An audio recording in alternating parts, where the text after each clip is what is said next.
What's going on, you guys? Laxo here again today. Okay, so today I had planned on going over Awakened Summons. I was planning on doing my summons for Awakened Summons, but unfortunately I have some good news. We have had the drop of the skills for both Anniversary Byakuya and Anniversary Rukia. So we're going to go ahead and take a look at those. We also have a image for Anniversary Byakuya as well. So we're going to go ahead and be taking a look at that today. All right, so here we have what looks like Byakuya. This might be just his idle stance.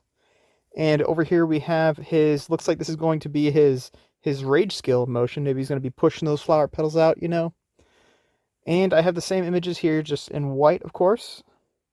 And I'm assuming the Rukia is probably going to have roughly the same look. She's probably going to have a black kimono on, just like, you know, the lieutenants, just like Byakuya here has a white robe on, just like Captain.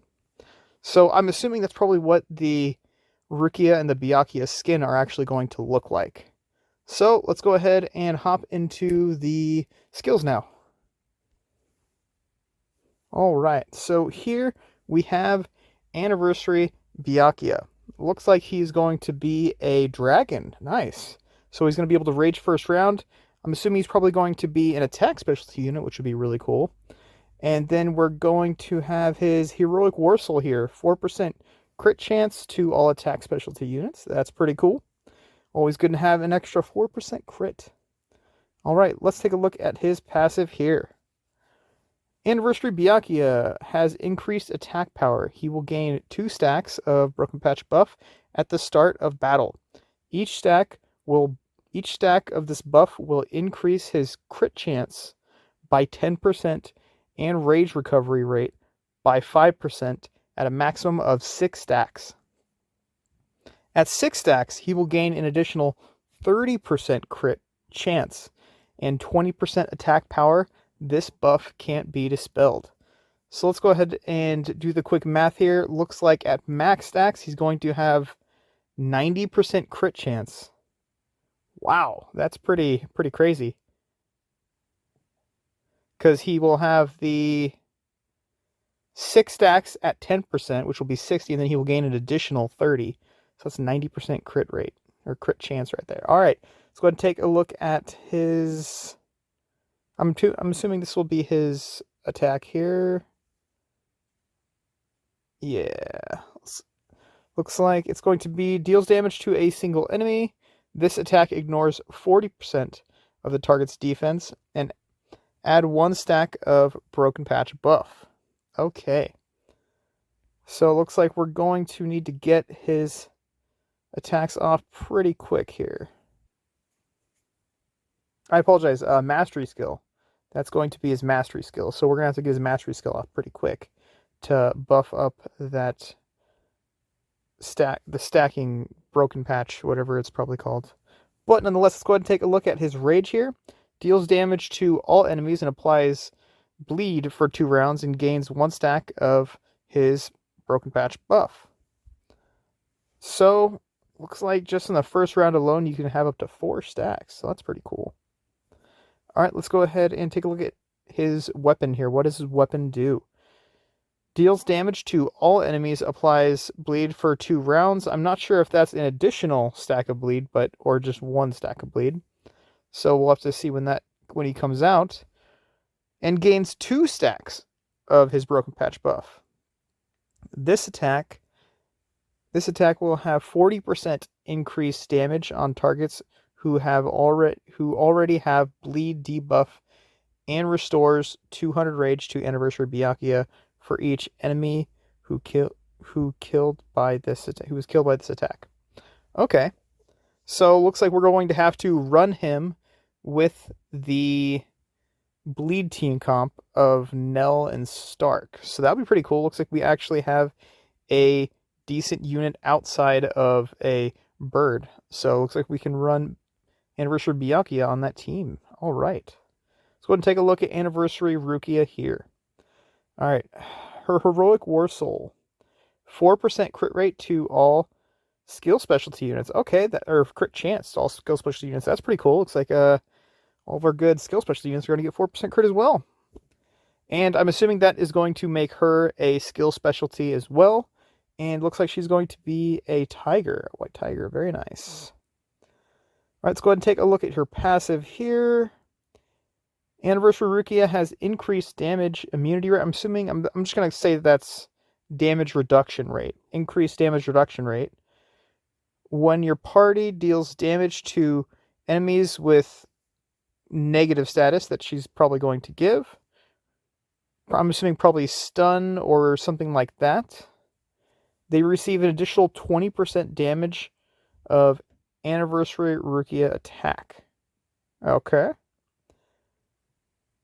Looks like her mastery skill here deals damage to single enemy with a 50% chance to paralyze the target for 1 round, increasing attack of friendly units, highest attack power by 10% for 1 round. Okay, that's actually pretty cool. Looks like we can probably run that on... Well, it says attack, so we probably want to run that with characters that scale off attack, like Muramasa, who scales off of attack. So it's pretty cool. Let's go ahead and take a look here at her rage.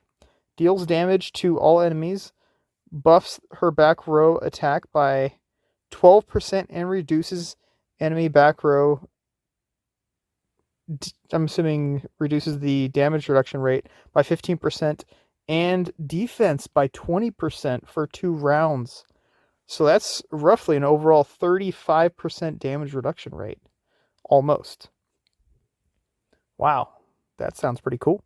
All right, and her weapon deals damage to all enemy, buffs her back row by 20%. Okay, buffs the enemy back row attack by 20, or I'm sorry, the ally back row attack by 20%.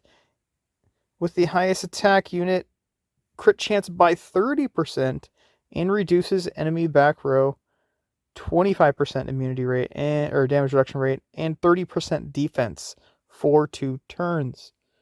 All right, so looks like her weapon isn't necessarily mandatory. Looks like Byakuya's weapon might be mandatory, but looks like her weapon might not be super mandatory.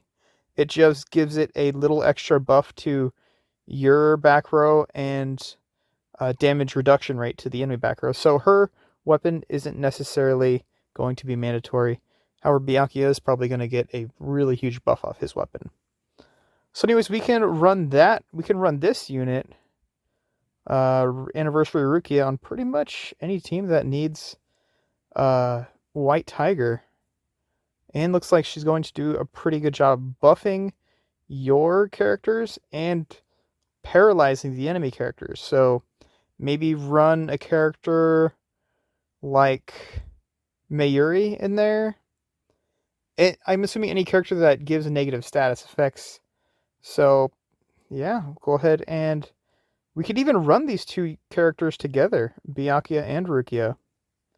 So that would be pretty cool as well. It just depends on what the negative status is. If that is just any kind of debuff like a dot, then we could definitely run that with Byakuya. However, if it's set like paralyze or stun or silence or freeze or something like that, then we're going to have to run that maybe on a freeze team, a paralyzed team, anything like that. So we'll go ahead and have to see what happens when it releases. All right, you guys, that is going to do it for this one. Look for my video tomorrow on the Awakened summons to be dropped. I'm going to be doing 135 pulls there. I already have my characters set up here, so let's go ahead and take a look at that. This is going to be my list that I'm going to be pulling for. So feel free to stop by tomorrow for that. And on that note, if you guys haven't already subscribed, feel free to subscribe. I would really appreciate it. I'm trying to get to a goal of 1,000 subs. That would be a huge goal for me to hit. So I'd appreciate if you guys would sub. If you guys like this video, smash that like button. And if you guys have any questions, comments, concerns, feel free to hit me in the comment section. Most of the time, I do reply. So yeah, that's going to be that. And I will catch you guys tomorrow.